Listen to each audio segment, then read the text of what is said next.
Preface. I have seen 3 photographs of that man. One photograph is from his childhood, around the age of 10. The child is surrounded by many women, likely his sisters, cousins, or other relatives, and stands by a garden pond, wearing a roughly striped hakama, tilting his head about 30 degrees to the left and smiling grotesquely. Grotesquely? Yet, to those indifferent to beauty or ugliness, it might seem like an unremarkable face. What a cute boy. Even if someone were to give such a half-hearted compliment, there is indeed a certain general cuteness in the child's smile that prevents it from sounding entirely insincere. However, anyone with even a little experience in discerning beauty or ugliness would immediately see and think, "What a disagreeable child." They might mutter this with great displeasure and, as if brushing off a caterpillar, toss the photograph aside. The more you look at the child's smile, the more it evokes an indescribable eeriness. In the first place, it is not a smile. The child is not smiling at all. As proof, the child stands with both fists tightly clenched. Humans cannot smile with clenched fists. It is like a monkey's smile. It merely wrinkles the face in an ugly manner. It was a truly peculiar, somewhat repulsive, and strangely unsettling expression that made one want to call it a wrinkled little boy. I had never seen a child with such a mysterious expression before. The face in the second photograph had changed remarkably. It shows him as a student. Whether it was taken during his high school or university days is unclear, but in any case, he is a very handsome student. Yet, strangely enough, he does not seem alive. Wearing a school uniform, with a white handkerchief peeking from his chest pocket, he sits cross-legged in a wicker chair, smiling again. This time, the smile is not the wrinkled monkey's grin, but a rather skillful smile. However, it is somehow different from a human smile. There is no weight of blood, no depth of life, nothing of that sort. It's as light as a feather, like a blank sheet of paper, and he smiles. In other words, it feels entirely artificial from start to finish. To call it pretentious is not enough. To call it frivolous is not enough. To call it smirking is not enough. To call it fashionable is, of course, not enough. But upon closer inspection, even this beautiful student exudes a ghostly eeriness. I had never seen such a mysteriously beautiful young man before. The third photograph was the most peculiar. His age is completely indiscernible. His hair seems to have a touch of gray. He is sitting in a corner of a terribly dirty room, warming his hands over a small brazier, and this time, he is not smiling. He shows no expression at all. It is as if he is naturally dead while sitting there with his hands over the brazier. A truly eerie and ominous photograph. But that's not all that's strange. The face was relatively large in the photograph, allowing me to examine its structure closely. The forehead is ordinary. The wrinkles on the forehead are ordinary. The eyebrows are ordinary, the eyes are ordinary, the nose, mouth, and chin are ordinary. This face not only lacks expression, but also leaves no impression. It has no distinctive features. For example, when I look at this photograph and close my eyes, I have already forgotten this face. I can recall the room's walls and the small brazier, but the impression of the room's protagonist's face vanishes, and I cannot remember it at all. It is a face that does not lend itself to art. It is a face that cannot even be turned into a cartoon. When I open my eyes, there is not even the joy of, that's what the face looked like, I remember now. To put it extremely, even when I open my eyes and look at the photograph again, I cannot remember it, and it only leaves me feeling uncomfortable, irritated, and wanting to avert my gaze. The so-called death mask usually bears some sort of expression or impression, yet this man's face resembled the head of a nag attached to a human body. In any case, it wasn't any specific feature, but the entirety that sent a shiver down one's spine and left an unpleasant feeling. Never before had I seen such a peculiar face on a man. I apologize, but it seems that a specific text for translation has not been provided. If you could inform me of the classical text that requires translation, I will translate it into modern language. The first memoir. I have led a life filled with many embarrassments. I do not quite understand what human life is. Having been born in the countryside of Tohoku, I did not see a train until I was quite grown. I would climb up and down the bridge at the station, completely unaware that it was built to cross the tracks. I simply thought it was an installation to make the station premises as complex, enjoyable and modern as a foreign amusement park. And I believed this for quite some time. To me, climbing up and down the bridge seemed rather like a sophisticated game, and I considered it one of the most stylish services offered by the railway. However, when I later learned that it was merely a very practical staircase for passengers to cross the tracks, my interest suddenly waned. Also, as a child, when I saw subways in picture books, I thought they were not conceived out of practical necessity, but rather because riding underground cars was more unusual and entertaining than riding cars on the surface. Since childhood, I was frail and often bedridden. During those times, I would look at the sheets, pillowcases, and duvet covers and think what dull decorations they were. It was not until I was nearly 20 that I realized these were surprisingly practical items. At that moment, I felt a dark mood and a sense of sadness at the modesty of human beings. Moreover, I did not know what hunger was. No, it is not that I grew up in a household where I never lacked food, clothing, or shelter, not in such a foolish sense, but I truly did not understand what the sensation of hunger was. Strangely enough, even when I was hungry, I did not recognize it myself. In elementary and middle school, when I returned home from school, people around me would exclaim, "You must be hungry." We remember how terrible the hunger was when coming home from school. How about some sweet beans? We also have castella and bread, so I would employ my innate obsequiousness and murmur, "I'm hungry," and toss 10 sweet beans into my mouth. Yet I had no idea what hunger felt like. Of course, I myself do eat a lot, but I have almost no memory of eating because I felt hungry. I eat things I find unusual or luxurious. Also, I usually eat what is served elsewhere, even if I have to force myself. Thus, the most painful time for me as a child was actually mealtime at my own home. In my rural home, the entire family of about 10 people would sit facing each other in 2 rows, with their individual trays.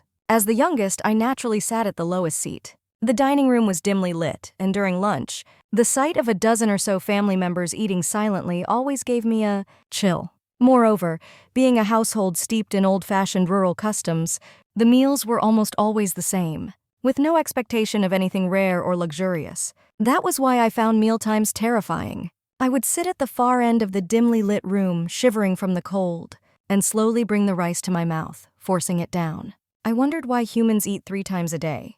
The way everyone ate with solemn expressions seemed almost like a kind of ritual. I even thought that the family gathering 3 times a day at fixed times in the dim room and arranging the trays neatly, and chewing rice in silence even if they didn't want to eat, might be a form of prayer to the spirits that lingered throughout the house. The phrase, "If you don't eat, you'll die," sounded to me like nothing more than an unpleasant threat. That idea, which still somehow seems like a superstition to me, always filled me with anxiety and fear. The notion that because humans will die if they don't eat, they must work to eat was the most difficult and incomprehensible to me, and it carried a threatening tone like no other. In other words, it seems I still do not understand human endeavors at all. I feel a sense of unease that my concept of happiness and the concept of happiness held by everyone in the world are completely out of sync. Because of that unease, I have tossed and turned at night, suffered, and even felt on the verge of madness. Am I truly happy? Since I was young,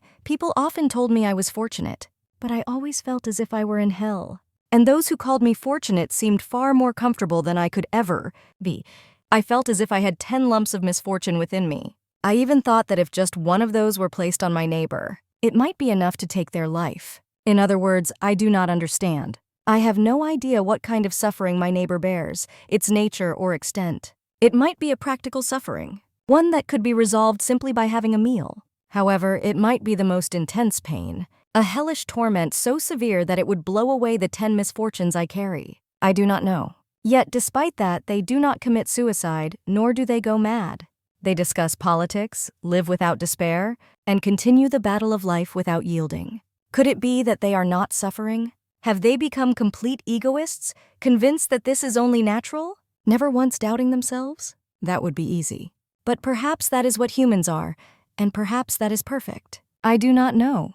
Do they sleep soundly at night and feel refreshed in the morning? What dreams do they have?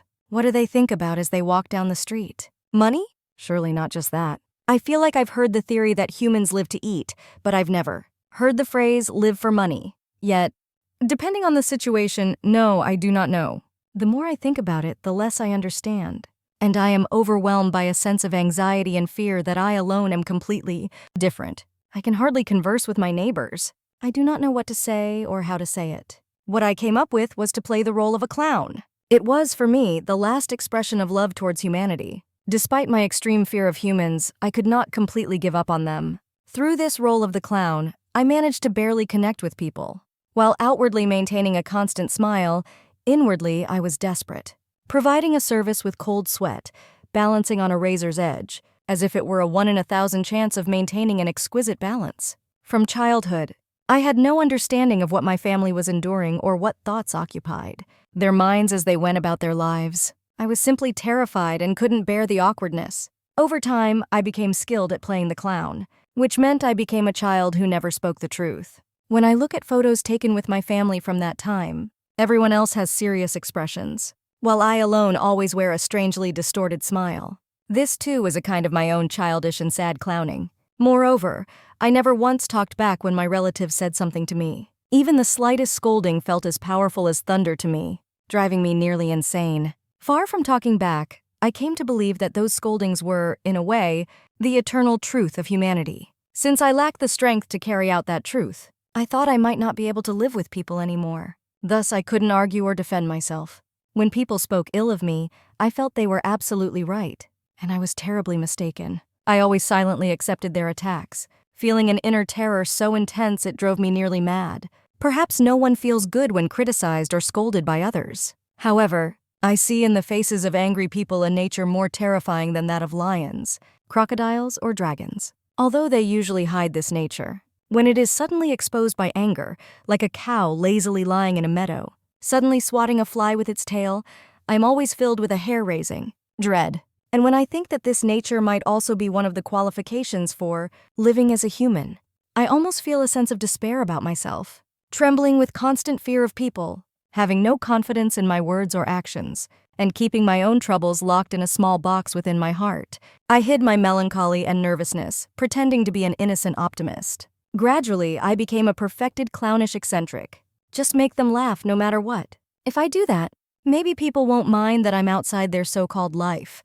In any case, I must not get in their way. The thought that I am nothing, that I am the wind, that I am the sky, only grew stronger. I played the clown to make my family laugh, and even more desperately extended my clownish services to the servants, who were even more incomprehensible and terrifying than my family. In the summer, I walked down the hallway wearing a red wool sweater under my yukata. The entire family laughed at the sight. Even my eldest brother, who rarely laughed, burst out laughing. "That doesn't suit you, Hachan," he said in a tone as if he couldn't help but find it adorable. No. Even I wasn't such an eccentric that I would walk around in a wool sweater in the height of summer, oblivious to the heat. I had slipped my sister's leggings over my arms, letting them peek out from the sleeves of my yukata, to make it look as if I were wearing a sweater. My father had many affairs to attend to in Tokyo, so he owned a villa in Sakuragi-cho, Ueno, and spent most of the month at that Tokyo villa. When he returned, it was almost a hobby of his to bring back many souvenirs for the family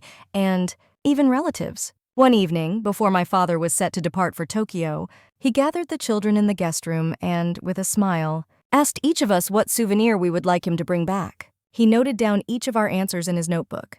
It was unusual for my father to interact so warmly with us children. "What about you, Yozo?" When asked that, I was at a loss for words. When someone asks me what I want, I suddenly find myself wanting nothing at all. A fleeting thought crosses my mind that there is nothing that could truly entertain me. At the same time, no matter how unsuitable something given to me might be, I cannot refuse it. I am unable to say no to things I dislike, and I timidly steal away what I do like, which leaves me with a bitter feeling and an indescribable sense of fear. In essence, I lack the power to choose. This, it seems, became one of the significant traits that later contributed to what I would call my shame-filled life. As I remained silent and fidgeted, my father's expression turned slightly displeased. "Do you want a book after all?" I saw a lion mask for the New Year's lion dance being sold at a shop in Asakusa. It's just the right size for a child to wear and play with. "Don't you want it?" When asked if I didn't want it, I was at a loss. I couldn't even muster a playful response. As a clown, I was a complete failure. "A book would be nice," my eldest brother said with a serious expression. "I see." My father, with an air of indifference, snapped his notebook shut without jotting anything down. What a disaster. I had angered my father, and his revenge would surely be terrifying. Before things became irreparable, I thought, trembling in my futon that night. I quietly got up, went to the guest room, opened the drawer of the desk where my father had just put away his notebook, took it out, flipped through it, found the section for souvenir orders, licked the pencil, and wrote Shishimai before going back to sleep. I didn't want the lion dance figure at all. In fact, I would have preferred a book. However, realizing that my father wanted to buy and give me that lion, I conformed to his wishes and dared to sneak into the guest room at midnight, just to restore his mood. And indeed, this desperate measure of mine was rewarded with great success. Soon, when my father returned from Tokyo, I overheard him speaking loudly to my mother from the children's room. When I opened this notebook at the toy shop in Nakami's, it said Shishimai here. This isn't my handwriting. I tilted my head and realized it was Yozo's prank.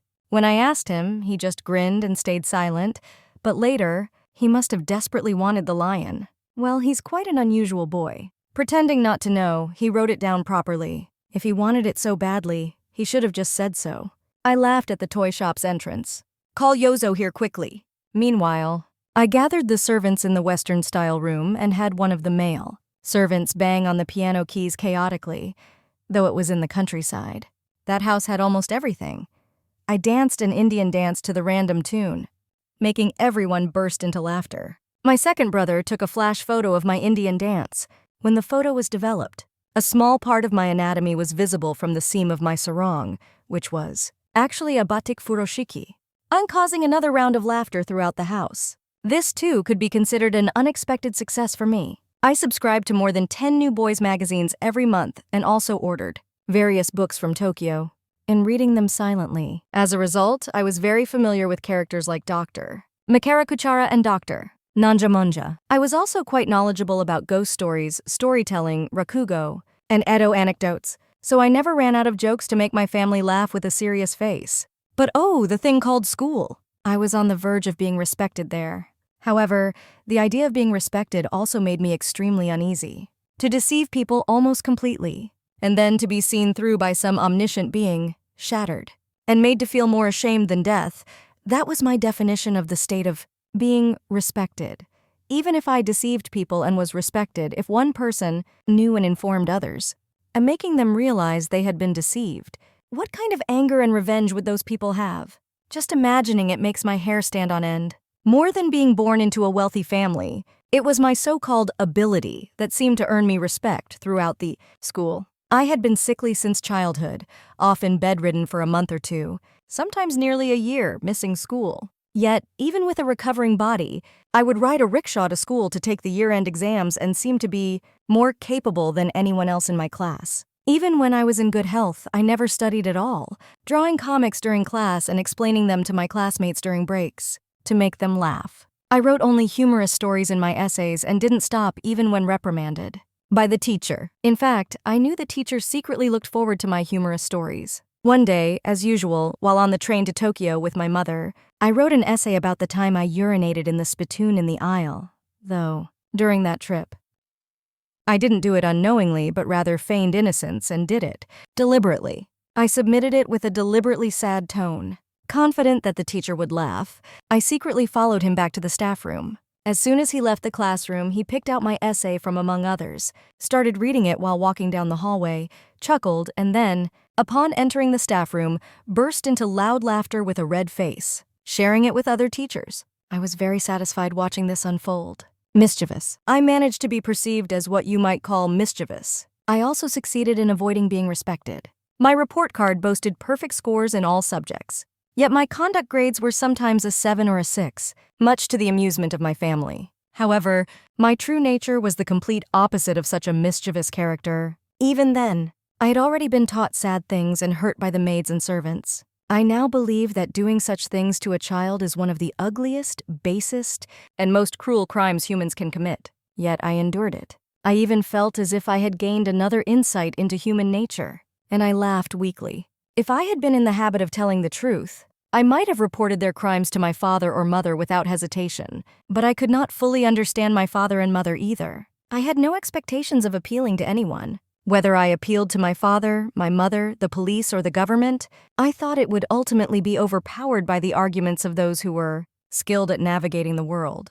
It was clear that something was always missing, and in the end, I realized that appealing to humans was futile. I felt that I had no choice but to endure silently and act foolishly without saying anything true. Am I speaking of distrust in humanity? Oh? Some might mockingly ask when I became a Christian, but I believe that distrust in humanity does not necessarily lead directly to religion. In fact, even those who mock live comfortably without thinking of Jehovah, despite harboring mutual distrust. When I was a child, a famous person from a political party my father belonged to came to this town to give a speech, and I was taken by the servants to the theater to listen. The venue was packed, and I saw the faces of those particularly close to my father, all applauding enthusiastically. After the speech ended, the audience dispersed into the snowy night, heading home while speaking ill of the evening's event. Among them were voices of those particularly close to my father, angrily saying that my father's opening remarks were poor and that they couldn't understand the famous person's speech. And those people stopped by my house, entered the guest room, and told my father with genuinely delighted expressions that tonight's speech was a great success. Even the servants, when asked by my mother how the speech was, calmly said it was very interesting. On the way home, the servants lamented that there was nothing as uninteresting as a speech. However, this is just one example. It seems that human life is filled with vivid, pure, bright, and cheerful examples of mutual deception, where no one is hurt, and no one even realizes they are being deceived. But I myself have no special interest in the deception. I too jest and deceive people from morning till night. I am not very interested in the justice or morality found in moral textbooks. I cannot understand people who live or claim to live purely, brightly, and cheerfully while deceiving each other. Humans never taught me that secret. If I had known it, I wouldn't have feared humans so much or desperately tried to serve them. I wouldn't have ended up in conflict with human life, experiencing nightly hellish suffering.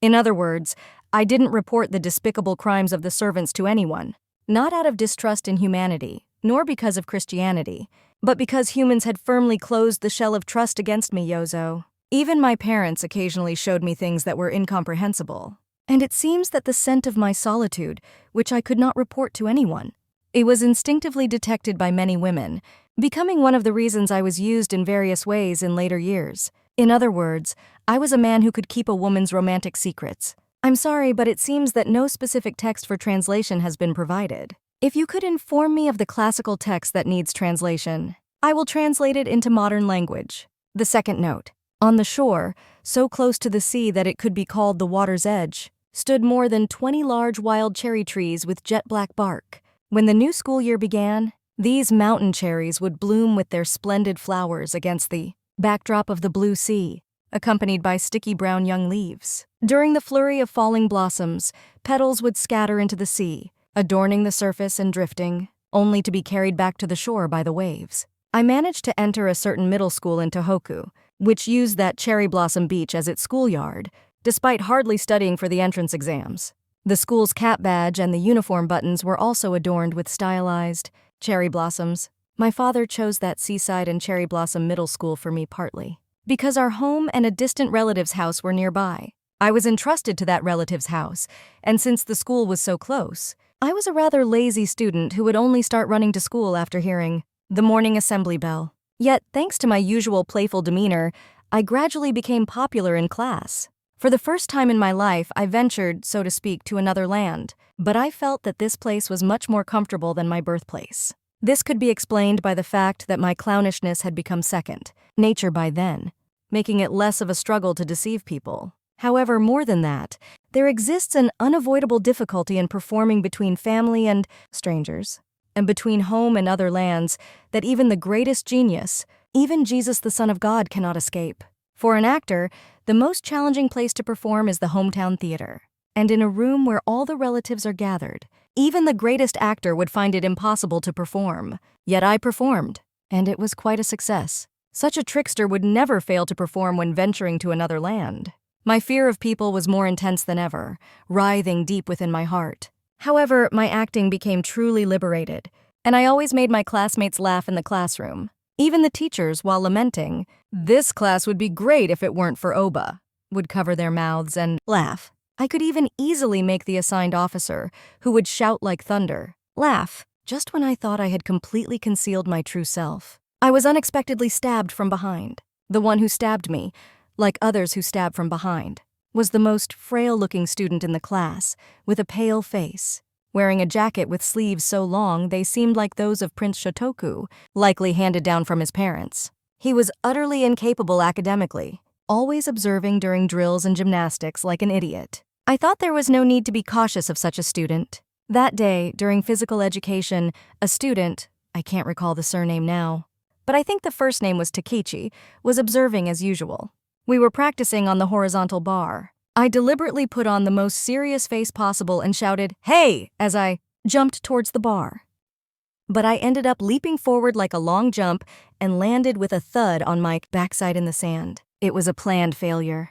As expected, everyone burst into laughter, and as I stood up with a wry smile, brushing the sand off my pants, Takechi, who had somehow come over, poked me in the back and whispered in a low voice, "It's a trick. It's a trick." I trembled. I never imagined that Takechi would see through my deliberate failure. I felt as if the world had suddenly erupted into the flames of hell before my eyes, and I desperately suppressed the urge to scream, "Wow!" and go mad. The days that followed were consumed by my own anxiety and fear. On the surface, I continued to play the sad clown, making everyone laugh. But at unexpected moments, a heavy sigh would escape me. It felt as though Takechi could see through everything I did, and the thought that he might eventually tell everyone about it made cold sweat bead on my forehead, causing me to look around with a strange, frantic gaze. If I could, I wanted to stay by Takechi's side day and night, constantly watching to ensure he wouldn't reveal my secret. While I was with him, I made every effort to convince him that my clowning was not merely a technique but genuine. And I even wished to become his closest friend. If all of that proved impossible, I was driven to the point of praying for his death. However, I couldn't bring myself to actually want to kill him. Throughout my life, I had often wished to be killed by someone else, but I had never once wanted to kill another person. This was because I believed it would only bring happiness to my terrifying adversary. To tame him, I first put on a kind smile like that of a fake Christian, tilted my head slightly to the left, and gently embraced his small shoulders. In a voice as sweet as a cat's purr, I repeatedly invited him to visit my boarding house, but he always remained silent with a vacant look in his eyes. However, one day after school, it was around early summer. A sudden shower fell white and heavy, and the students seemed troubled about getting home. But since my house was nearby, I was about to dash out without concern. At that moment, I noticed Takechi standing dejectedly in the shadow of the shoe rack. "Let's go. I'll lend you an umbrella," I said, pulling his hesitant hand, and we ran together through the downpour. When we reached my house, I asked my aunt to dry our jackets and successfully led Takechi up to my room, on the second floor. In that house lived my aunt, who was over 50, and her elder daughter, who was about 30, wore glasses and appeared frail. This elder daughter had once married into another family but had returned home. I called her Anessa, following the family's custom. Additionally, there was Sechan, the younger daughter who had just graduated from a girls' school. Unlike her sister, she was short and round-faced. This family of 3 ran a small shop downstairs, selling a few stationery and sports goods, but their main income seemed to come from the rent of 5 or 6 row houses, left by the deceased master of the house. My ears hurt. Takechi said this while standing. They started hurting after getting wet in the rain. When I looked, both of his ears were in a terrible state, with discharge seeping out. Pus was about to flow out of the ear canal. "This is not good. It must hurt." I feigned an exaggerated surprise. "I'm sorry for dragging you out into the rain." Apologizing with gentle words like a woman, I said, "I'm sorry," then went downstairs to fetch some cotton and alcohol, laid Takechi on my lap, and carefully cleaned his ears. It seemed that Takechi, too, did not realize this was a hypocritical ploy. "You will surely be liked by women." While resting him on my lap, I uttered such naive flattery. However, I later realized that this was akin to a terrifying devil's prophecy, one that Takechi himself was likely unaware of. Words like falling in love or being loved have a terribly vulgar and frivolous ring to them.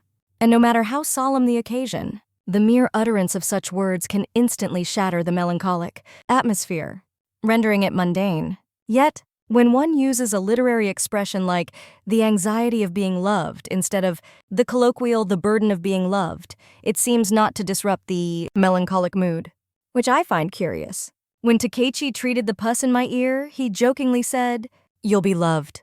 At that time, I merely blushed and laughed without responding, though I did have a slight inkling. However, to write that I had an inkling when told such a thing, in response to the frivolous atmosphere created by the vulgar word being loved, would be to express a foolish sentiment not even worthy of a rakugo, young master's line. And I certainly did not have such a frivolous and shallow feeling of having an inkling. For me, women were far more difficult to understand than men. My family had more women, and there were many girls among my relatives. including the maid involved in the crime, so it wouldn't be an exaggeration to say I grew up playing only with women from a young age. Yet even so, interacting with women felt like treading on thin ice. I was almost completely at a loss, as if wandering in a dense fog. And at times, I made mistakes akin to stepping on a tiger's tail, suffering severe setbacks. These were unlike the lashes received from men, being extremely unpleasant and internal like a bruise, difficult to heal. Women would draw close only to push away, or in the presence of others. They would belittle and act coldly, then embrace firmly when alone. Women sleep deeply, almost as if they live to sleep. From a young age, I made various observations about women, yet they seemed like creatures entirely different from men, despite being the same humans. Moreover, this enigmatic and untrustworthy creature seemed strangely interested in me. Words like being loved or being liked did not apply to my situation at all. Perhaps being cared for would better describe the reality. Women seemed even more at ease with clowns than men. When I played the clown, men wouldn't laugh endlessly, and I knew that if I overdid it with men, it would backfire. So I always made sure to wrap it up appropriately. However, women seemed unaware of moderation, continuously demanding me to play the clown, and I would become utterly exhausted responding to their endless encores. Indeed, they laughed heartily. It seems that women in general are able to enjoy pleasures more than men. During my middle school days, the elder and younger daughters of the family I was staying with would often come to my room on the second floor whenever they had free time. Each time I was startled and nearly jumped out of my skin, simply terrified. "Are you studying?" "No." Smiling, I closed the book and said, "Today at school there was a geography teacher named Kanbu who..." What slipped smoothly from my mouth was a humorous story that I didn't truly feel in my heart.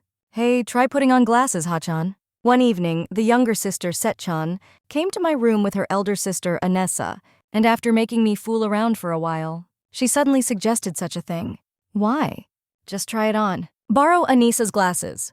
He always spoke in such a rough, commanding tone. The clown obediently put on Anissa's glasses, and the two daughters burst into laughter. Exactly like him, just like Lloyd.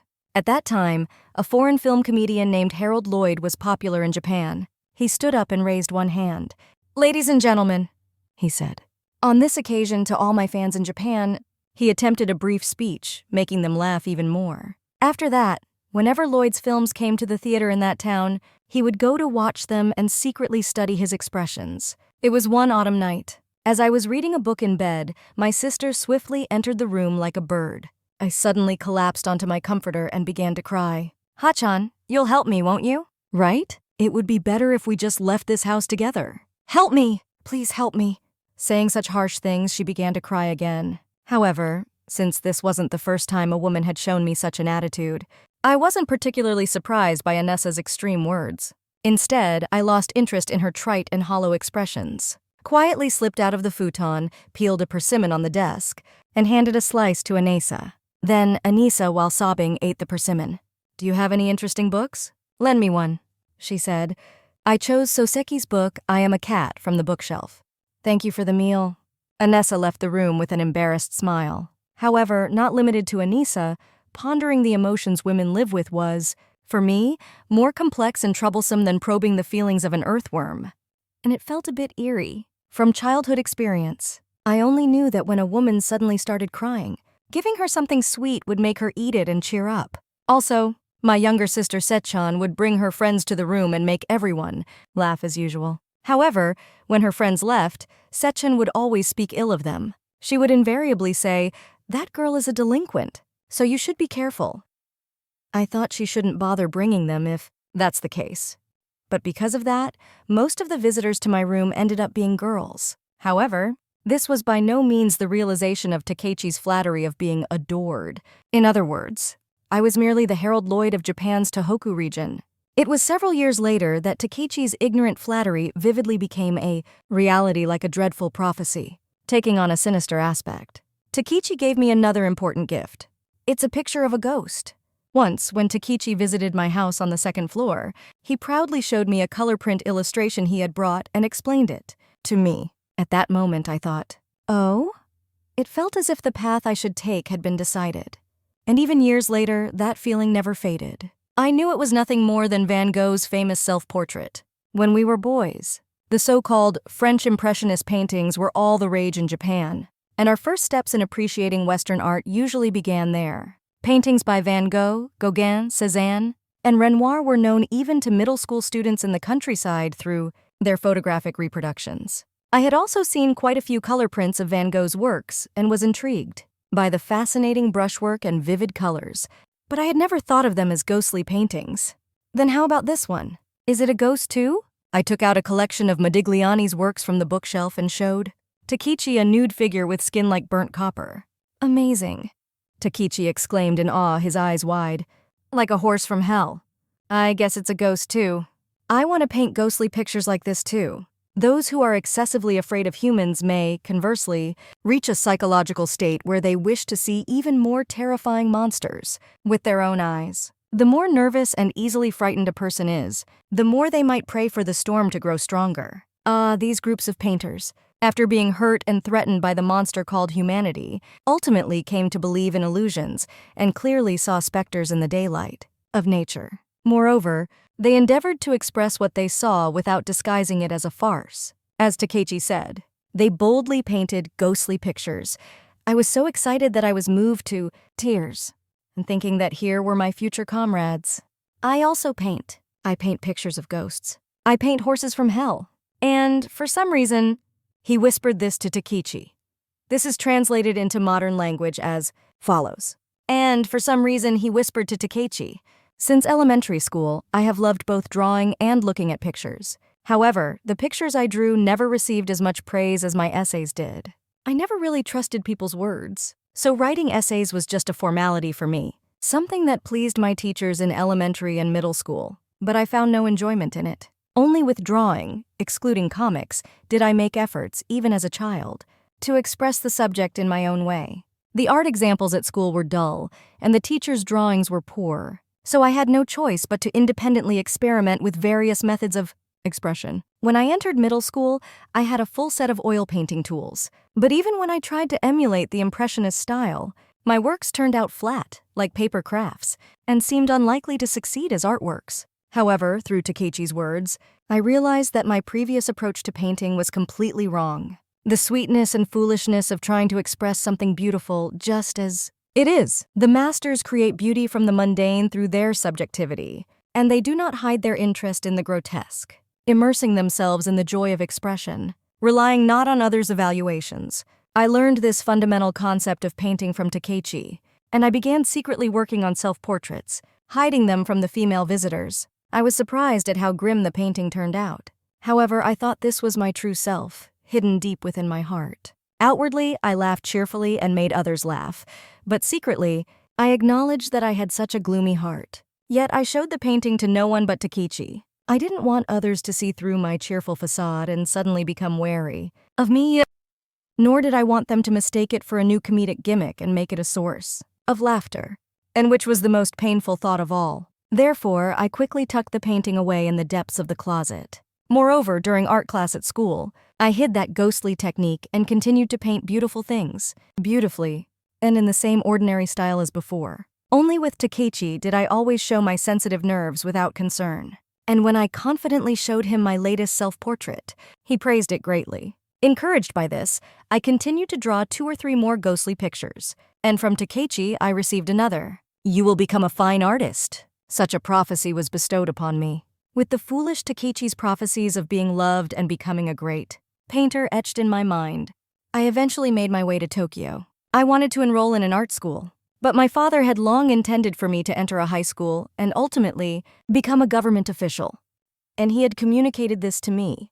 Being the kind of person who couldn't talk back, I vaguely complied. When my father told me to try taking the entrance exam starting from the 4th year, I was already tired of the cherry blossoms and the sea at my middle school. So I didn't advance to the 5th year. Instead, I completed the 4th year and took the entrance exam for a high school in Tokyo, where I was accepted. I immediately began dormitory life, but was disillusioned by its filth and roughness, unable to play the clown. I had a doctor write a diagnosis of pulmonary infiltration, left the dormitory, and moved to my father's villa in Ueno Sakuragi-cho. I simply cannot live in a communal setting. Moreover, words like the thrill of youth and youthful pride gave me chills, and I couldn't relate at all to what was called the high school spirit. Both the classroom and the dormitory felt like cesspools of distorted sexual desires.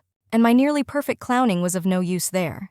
My father stayed at that house only 1 or 2 weeks a month when Parliament was not in session. As a result, when my father was away, it was just the elderly couple who looked after the villa and me in that rather spacious house. I occasionally skipped school, but had no desire to sightsee in Tokyo. In the end, I seemed to have finished without seeing the Meiji Shrine, the statue of Kusunoki Masashige, or the graves of the 47 Ronin at Sengakuji, and spent my days at home reading books or painting.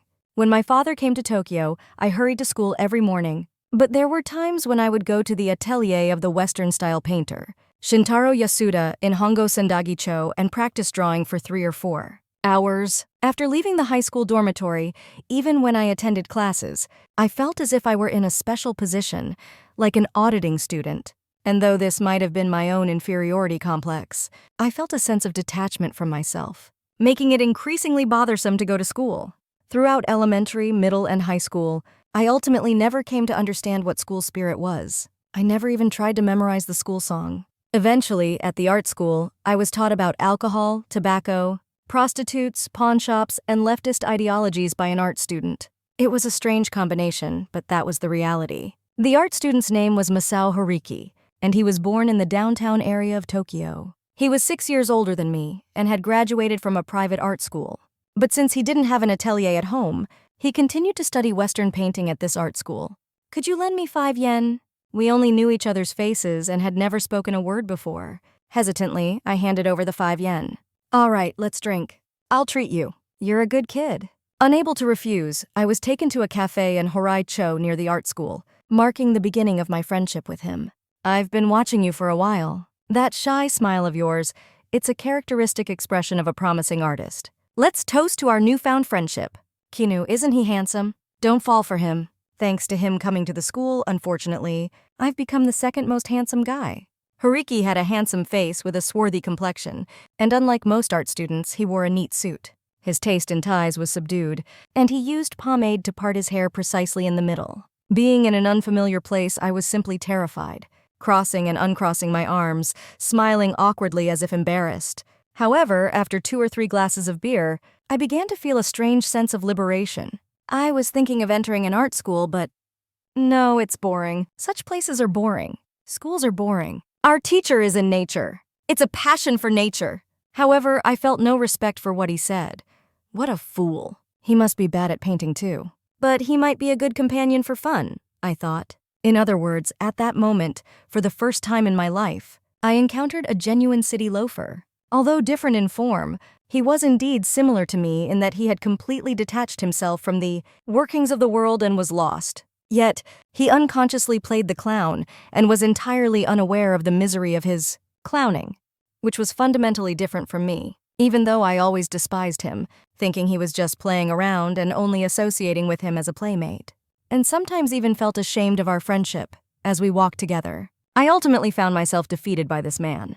However, at first I was convinced that this man was a very good person, an exceptionally good person. Even my distrust of people was completely disarmed, and I thought I had found a good guide in Tokyo. In reality, I was so afraid of conductors when riding trains alone, so scared of the usherettes standing on either side of the red-carpeted stairs at the front entrance of the Kabukiza theater, so terrified of the waiters who quietly stood behind me in restaurants waiting for my plate to empty, and especially so clumsy when paying bills, when shopping and handing over money, not out of stinginess, but because of overwhelming tension, embarrassment, anxiety, and fear. I would become dizzy, the world would go dark, and I would become almost half-crazed, often forgetting not only to haggle, but also to take my change, and sometimes even forgetting to take home the items I had bought. Thus, I couldn't walk the streets of Tokyo alone, and ended up lounging around the house all day. When I handed my wallet to Horiki and walked with him, he would haggle greatly, showing a knack for making the most of a small amount of money. He also avoided expensive taxis, skillfully using trains, buses, and steam trams to reach destinations in the shortest time possible. On the way back from a night with prostitutes, he would stop by a certain inn for a morning bath and teach me that having a light drink with hot tofu was a cheap yet luxurious feeling. He also advocated that beef bowls and grilled chicken from street stalls were inexpensive and nutritious, and assured me that nothing beat electric brandy for a quick buzz. In any case, he never made me feel anxious or fearful about expenses. Furthermore, being with Horiki was a relief because he never cared about the other person's thoughts and continued his so-called passionate, trivial chatter all the time. Perhaps passion means ignoring the other person's position. As a result, there was no worry of getting tired or falling into awkward silences when walking together. When interacting with people, I had always been wary of that dreadful silence, desperately trying to be funny despite being naturally quiet. But now this fool Horiki unconsciously took on that role, so I could just listen without responding much, occasionally laughing with a no way. Alcohol, tobacco, prostitutes. Eventually, I came to realize that these were all quite effective means of temporarily alleviating human fear. I even developed a sense that I wouldn't regret selling all my possessions to pursue these means. To me, prostitutes did not seem like human beings or women. They appeared more like fools or madmen. As a result, I felt a strange sense of security in their presence and could sleep soundly. They were astonishingly devoid of desire, almost to a sorrowful degree. They showed me a natural kindness, as if they felt a kinship with me, without any ulterior motives. And it was a kindness that was neither overbearing nor calculated, extended to someone they might never meet again. There were nights when I saw the halo of Mary in these women who seemed like fools or madmen. However, as I sought refuge from my fear of humanity and went to that place for a quiet night's rest, playing with the prostitutes whom I considered my kindred, I unconsciously began to exude an unpleasant atmosphere around me. This was an unexpected bonus that I had not anticipated, but gradually, this bonus became more apparent, and when Horiki pointed it out, I was shocked and felt uneasy. From an outsider's perspective, in vulgar terms, it seemed I had learned how to handle women from prostitutes, and recently, I had become quite skilled at it. It was said that learning from prostitutes was the most rigorous and effective way, and already, I carried the scent of a womanizer, which women, not just prostitutes, could instinctively detect and gravitate towards. This obscene and dishonorable atmosphere became more prominent than my own need for rest. Horiki might have said it half in jest, but he too had some heavy realizations. For instance, he once received a clumsy letter from a waitress, or the 20-year-old daughter of a shogun living next door to his house in Sakuragicho would put on light makeup and loiter at the gate every morning when he left for school, even though she seemed to have no particular reason to be there.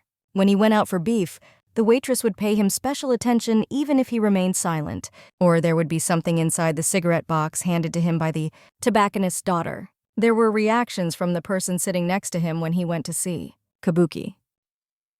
Something would happen when he was drunk and asleep on the late-night streetcar.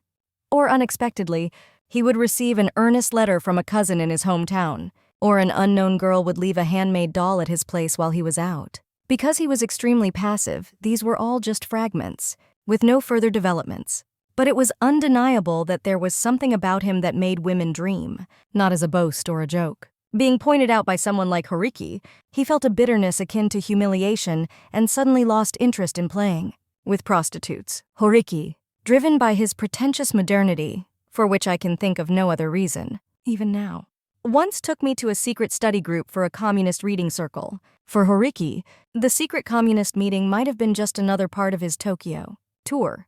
I was introduced as a so-called comrade, forced to buy a pamphlet, and received a lecture on Marxist economics from a young man with an extremely ugly face sitting at the head of the room. However, it all seemed quite natural to me. It might indeed be true, but there is something more incomprehensible and terrifying in the human heart. Even calling it desire or vanity is insufficient, and pairing lust with desire still falls short. There seemed to be something strangely ghostly at the bottom of human society, beyond just economics, and while I naturally affirmed materialism, I couldn't feel liberated from my fear of humanity or open my eyes to the green leaves and feel the joy of hope.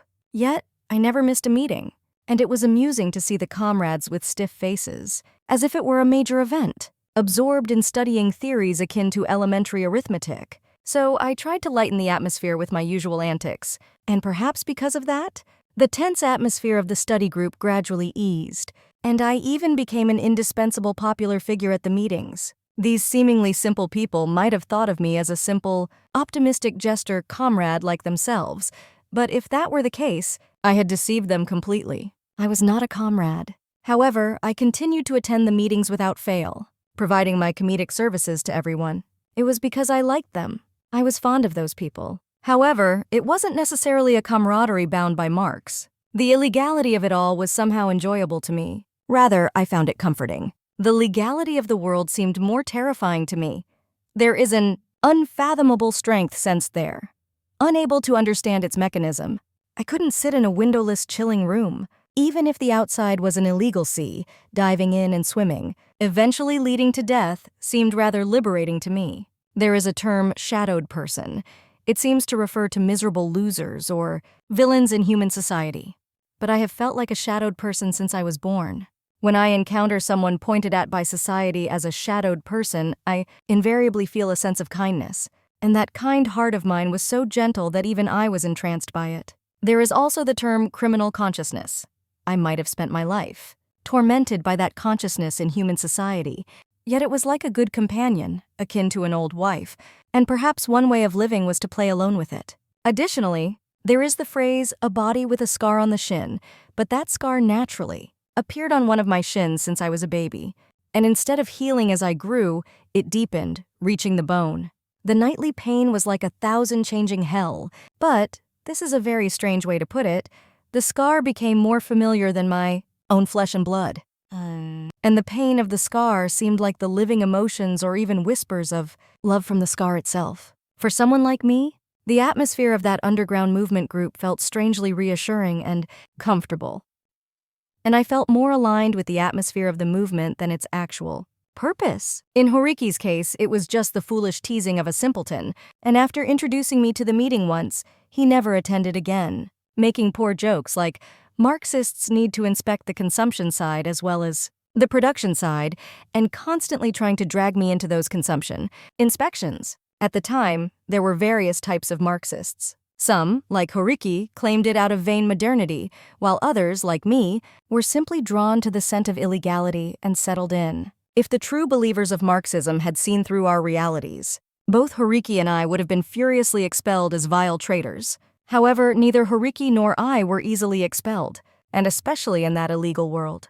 I could act more freely and healthily than in the world of legal gentlemen, to the point where I was entrusted with various tasks, so excessively secretive that it was laughable, as a promising comrade. Moreover, I never once refused such errands, accepting them all with ease, without any awkwardness or suspicion from the police, whom our comrades referred to as such.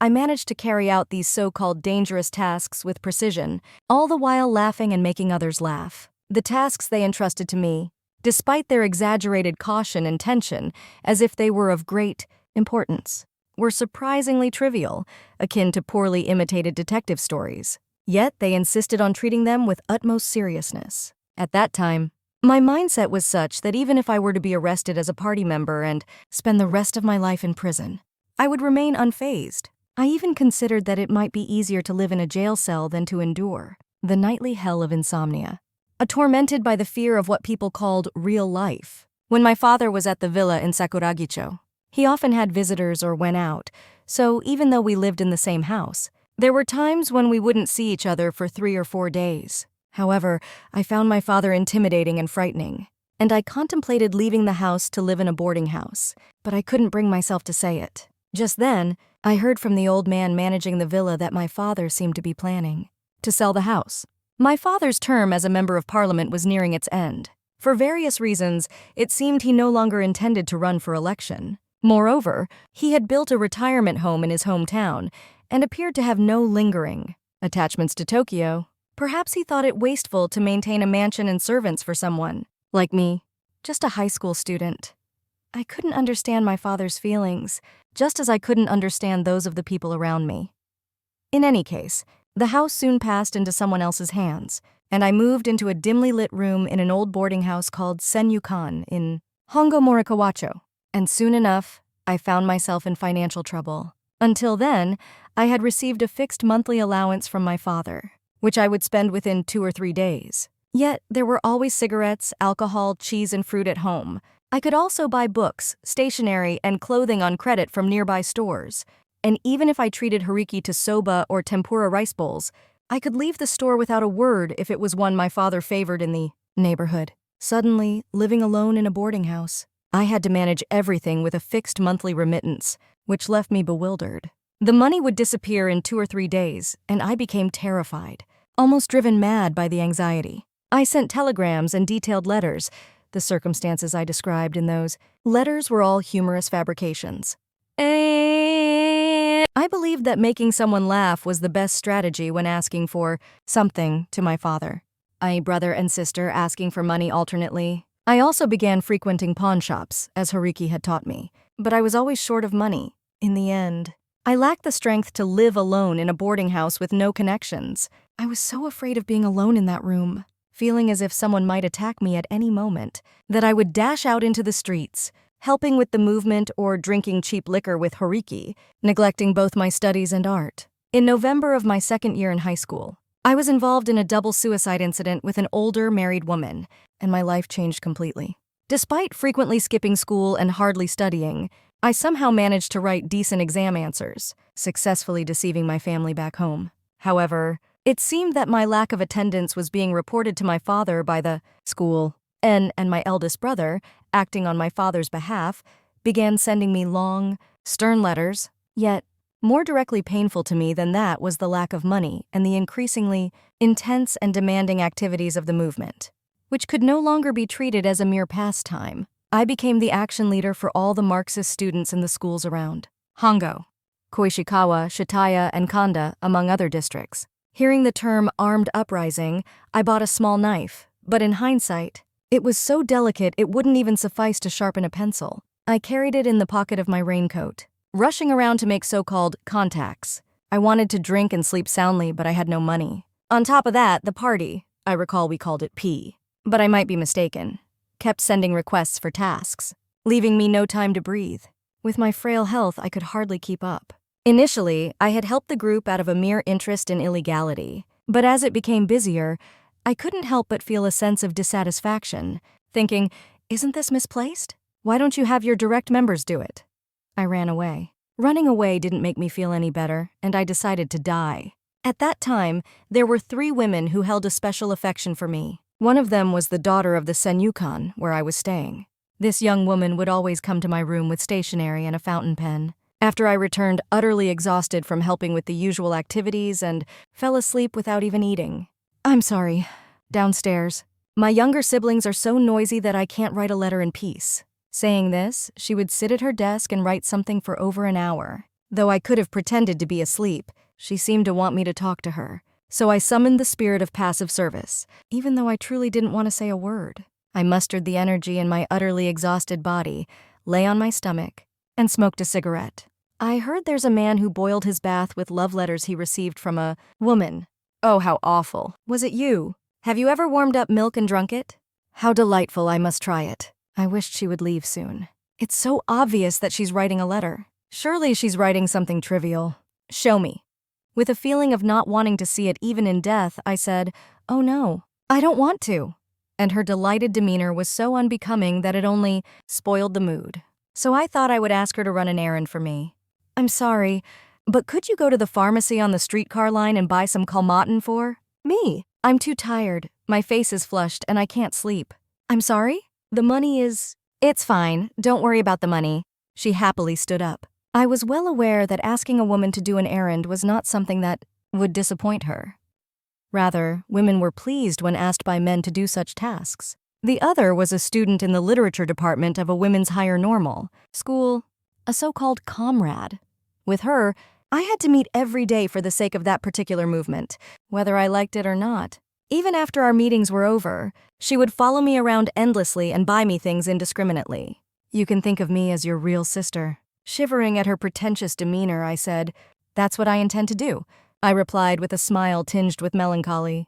In any case, I was afraid of making her angry, so I felt compelled to deceive her somehow. This led me to serve that ugly and unpleasant woman more and more, accepting the things she bought for me. The items were truly in poor taste, and I usually gave them away to the owner of a yakitori shop or someone like that. I would make jokes with a cheerful face to amuse her.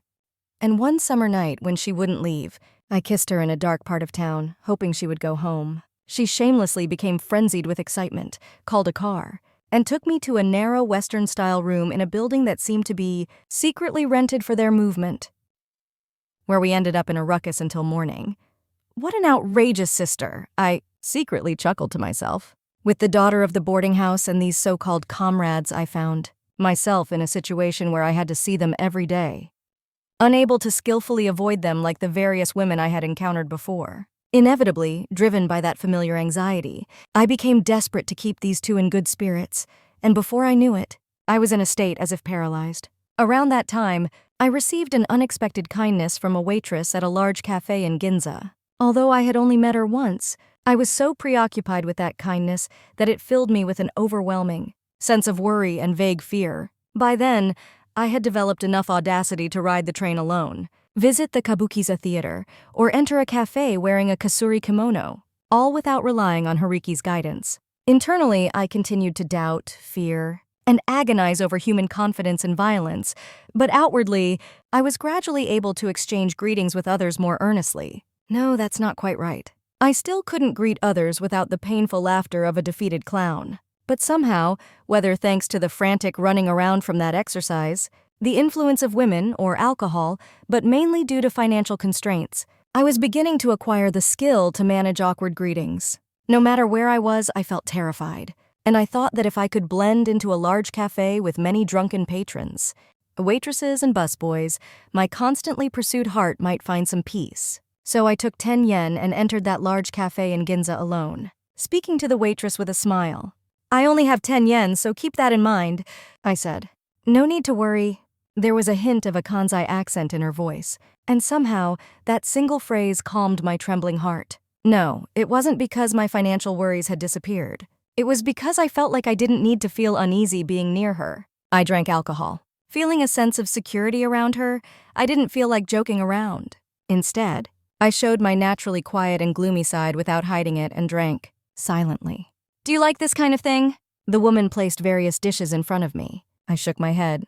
"Just alcohol? Let's drink together." It was a cold autumn night. As Tsuneko, I think that's what I called her, but my memory is fading, and I'm not sure. I'm the kind of person who even forgets the name of someone I had a love suicide pact with, had instructed. I was eating not-so-tasty sushi at a food stall behind Ginza, even though I've forgotten her name. The unpleasant taste of the sushi from that time remains vividly in my memory, for some reason, and I can clearly recall the bald-headed old man with a face resembling a blue snake, shaking his head while skillfully deceiving as he made the sushi. In later years, on trains and elsewhere, I often found myself thinking, where have I seen that face before? And then realizing, it resembles the sushi shop owner from that time, and chuckling to myself. Even now, when the name and face of that person have faded from my memory, I can still remember the face of that sushi shop owner so accurately that I could draw it. Which suggests that the sushi from that time was so bad that it left me with coldness and discomfort. Originally, even when taken to places that served delicious sushi, I never found it tasty. The sushi was too large. I always wondered why they couldn't shape it properly to the size of a thumb.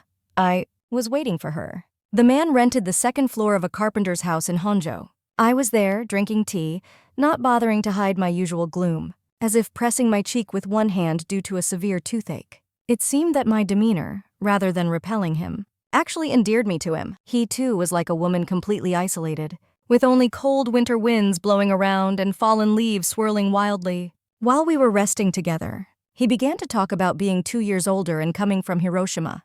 "I have a husband. He was a barber in Hiroshima. Last spring, we ran away together to Tokyo. But he couldn't find decent work here and eventually got arrested for fraud and is now in prison. I used to visit him daily with something to offer. But I'll stop from tomorrow," he said. However, for some reason, I couldn't muster any interest in the woman's personal story, perhaps because her storytelling was poor, or because she misplaced the emphasis of her tale. In any case, it always felt like it went in one ear and out the other for me. Lonely. I expected that I would resonate more with that single word of muttering than with her long personal story. But I found it strangely curious that I had never heard her utter that word. Yet, although she never expressed lonely in words, she silently carried an intensely lonely aura around her, like a slight current. When I was close to her, my body was enveloped by that current, blending well with my somewhat prickly, gloomy current. And like a fallen leaf settling on the rocks at the bottom of the water, I was able to free myself from fear and anxiety. It was entirely different from the feeling of sleeping soundly in the arms of those foolish prostitutes besides. And those prostitutes were cheerful. The night I spent with the wife of the fraud convict was, for me, a happy, I intend never to use such a grand word so affirmatively again in this entire memoir, liberated night. However, it was just one night. When I woke up in the morning and sprang out of bed, I had reverted to my original frivolous, masquerading clown self. Cowards even fear happiness. Just as one can be injured by cotton, one can also be hurt by happiness. Before getting hurt, I was eager to part ways quickly, spreading the usual clown's smokescreen. The saying, when the money runs out, the relationship ends is actually interpreted the other way around. It doesn't mean that a woman leaves when the money is gone. When a man loses his money, he naturally becomes dispirited, loses his edge. His laughter lacks strength. He becomes oddly cynical, and ultimately, he becomes reckless and ends up leaving the woman himself. It means he continues to leave in a semi-crazed state. According to the Kanazawa Daijirin dictionary, it's a pity. I understand that feeling too. Indeed, I remember saying such foolish things and making Tsuneko laugh. Thinking it unnecessary to linger, I quickly left without even washing my face. But my irresponsible remark about when the money runs out, the relationship ends later had an unexpected impact. For a month after that, I didn't see Tsuneko, my benefactor from that night. As the days passed since we parted, the joy faded, and the temporary favor I received began to feel terrifying. And I started to feel a terrible sense of confinement selfishly. Even the trivial fact that I had let Tsuneko bear all the expenses at that cafe began to bother me. Tsuneko, too, seemed like a woman who would only threaten me, just like the boarding house girl and that female high school teacher. And even from afar, I was constantly afraid of Tsuneko. Moreover, I had a nature that made me feel extremely reluctant to meet a woman again after spending time together, fearing that I might suddenly be met with fiery anger. Thus, I became increasingly distant from Ginza.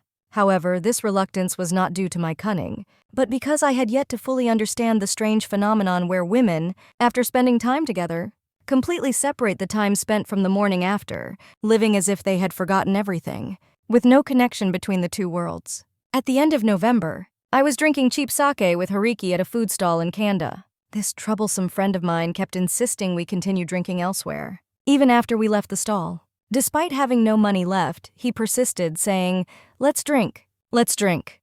At that moment, perhaps emboldened by the alcohol, I said, "All right then, I'll take you to a dreamland. Don't be surprised, it's a place called the Land of Wine and Meat." "A cafe?" "That's right." "Let's go!" And so it was decided, and the two of us boarded a streetcar. Hariki seemed to be in high spirits.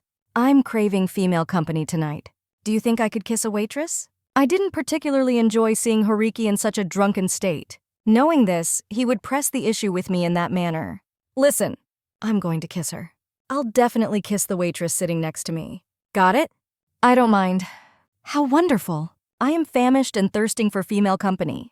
Alighting at Ginza's 4th Avenue, I entered a so-called luxurious cafe, relying on Tsuneko despite having almost no money. As soon as I sat facing Hariki in an empty booth, Tsuneko and another female staff member rushed over. The other staff member sat beside me, and Tsuneko plopped down next to Hariki, which surprised me. It seemed as if Tsuneko was about to be kissed at any moment. It was not a feeling of regret. I have always had little sense of possession, and even if I occasionally felt a slight sense of regret, I lacked the energy to assert ownership strongly enough to quarrel with others. Later, I even silently watched as my common-law wife was violated. I wanted to avoid getting involved in human conflicts as much as possible.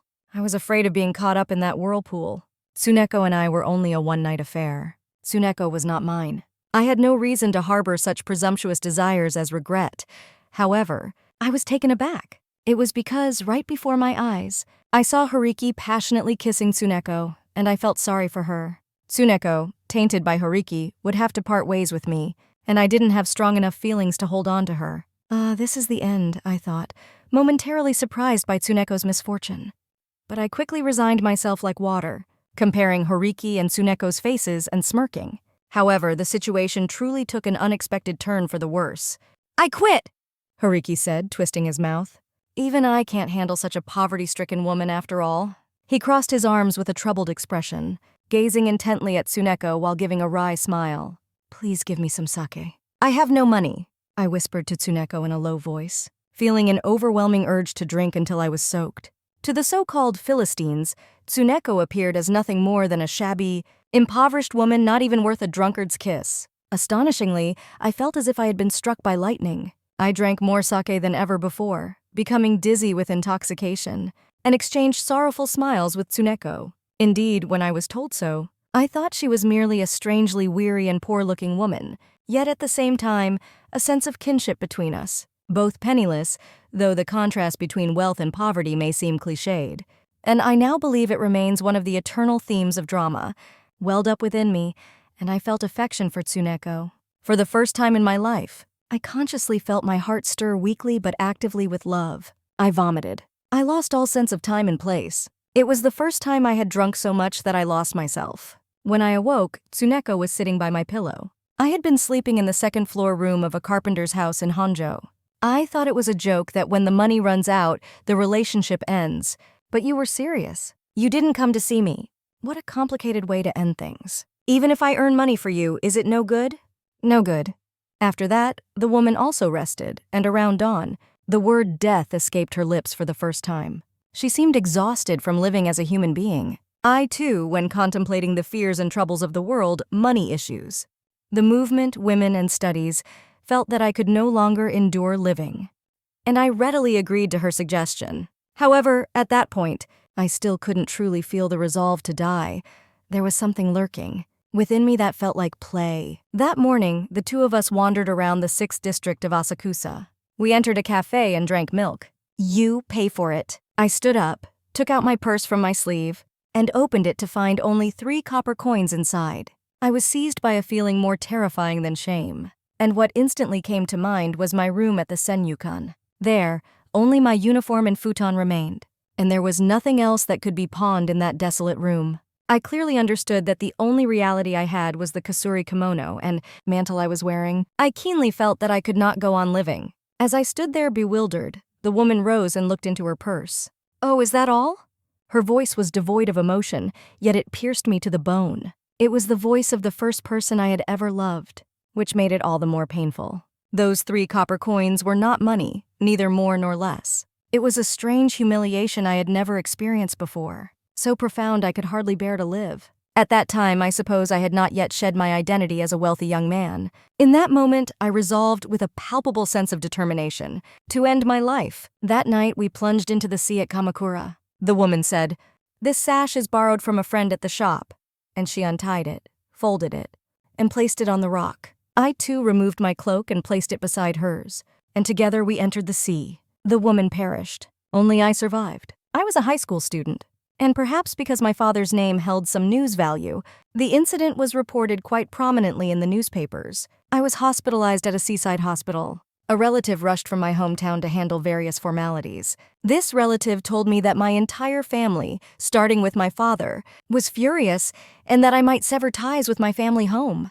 But more than that, I missed Tsuneko, who had died, and could do nothing but cry. Truly, of all the people I had met, it was only the impoverished Tsuneko whom I loved. I received a long letter from the daughter of my boarding house, containing 50 tanka poems. All 50 poems began with the peculiar phrase, "live on." Additionally, nurses would cheerfully visit my hospital room, and some would squeeze my hand tightly as they left. It was discovered at the hospital that I had a problem with my left lung. This turned out to be quite convenient for me, and eventually, I was taken from the hospital to the police on charges of aiding suicide. However, at the police station, I was treated as a patient and was specially accommodated in a protective room. Late at night, an elderly policeman who was keeping watch in the adjacent duty room quietly opened the door between us. "Hey!" he called out to himself. "It's cold, isn't it? Come over here and warm yourself," he said. I deliberately entered the night duty room looking dejected, sat down on a chair, and warmed myself by the brazier. "You must still miss the woman who passed away, don't you?" "Yes," I replied in an intentionally faint, almost vanishing voice. "That's just human nature, after all." He began to adopt a more grandiose demeanor. "Where did you first have an encounter with a woman?" he asked with the demeanor of a judge, as if to dispel the monotony of an autumn night by treating me like a child and assuming the role of chief investigator. trying to extract some salacious tale from me. I immediately sensed this and struggled to suppress my laughter. I knew I could refuse to answer such an unofficial interrogation by the policeman, but to add some interest to the long autumn night, I earnestly pretended to believe that the policeman was indeed the chief investigator, and with the power to determine the severity of any punishment, and I made a suitable statement that somewhat satisfied his curiosity. "All right, I get the gist of it. If you answer everything honestly, I'll go easy on you." "Thank you. I appreciate it." It was almost a divine performance. However, it was a strenuous effort that brought me no benefit. At dawn, I was summoned by the chief. This time, it was a formal investigation. As soon as I opened the door and entered the chief's office, "Oh, you're a handsome fellow. It's not your fault. It's your mother's fault for giving birth to such a good-looking man." The chief was young, with a dark complexion, and seemed fresh out of university. Being told that suddenly made me feel miserable, as if I had a large red birthmark on one side of my face, like a hideous deformity. The chief's interrogation, like that of a judo or kendo athlete, was remarkably straightforward, completely different from the secretive and persistent lecherous interrogation of the old night patrolman. When the questioning ended, the chief began preparing the documents to send to the prosecutor's office. "Well, you need to strengthen your body. It seems you're coughing up phlegm tinged with blood," he said. That morning, I had an unusual cough, and each time I coughed, I covered my mouth with a handkerchief. Then, as if red hail had fallen on the handkerchief, there was blood on it. However, it was not blood from my throat, but from a small boil that had formed under my ear the previous night. Still, I suddenly thought it might be better not to explain that, so I simply said, "Yes, I see," I replied, lowering my eyes with a modest demeanor. The chief finished writing the documents and said, "Whether you will be prosecuted or not is up to the prosecutor to decide, but it would be better to ask your guarantor to come to the Yokohama prosecutor's office today, either by telegram or phone. Surely there's someone like your guardian or guarantor." There was a man named Shibuta, an art and antique dealer who frequented my father's villa in Tokyo. He was from the same hometown as us and also played the role of my father's jester, a stocky bachelor in his 40s. I remembered that this Shibuta was my guarantor at school. My father always called him Flounder because his face, especially his eyes, resembled a flounder, and I was used to calling him that too. I borrowed the police telephone directory and looked up Flounder's home phone number. Once I found it, I called Flounder and asked him to come to the Yokohama prosecutor's office. Although Flounder spoke in an unusually arrogant tone, he agreed to help somehow. "Hey, you should disinfect that telephone immediately. After all, you're coughing up phlegm tinged with blood." After I returned to the holding cell, I could hear the chief loudly instructing the officers, even as I sat inside. Shortly after noon, I was bound around the torso with a thin hemp rope, but I was allowed to conceal it with a cloak. A young policeman held the end of the rope firmly, and together we headed to Yokohama by train. However, I did not feel anxious at all. I even felt a fondness for that police holding cell and the elderly officer. Why am I like this? When I am bound as a criminal, I actually feel relieved and calm. And now, as I write about those memories, I truly feel a sense of freedom and joy. Yet, among those nostalgic memories of that time, there is one unforgettable, disastrous failure that makes me break into a cold sweat. I was subjected to a simple interrogation by a prosecutor in a dimly lit room at the prosecutor's office. The prosecutor was a quiet man in his 40s, and even if I had a beautiful face, it would surely have been a wicked beauty. But the prosecutor's face had an air of intelligent and serene beauty that one might call righteous. He seemed to be a person who was not in a hurry. So I was completely unguarded and absent-mindedly making my statement.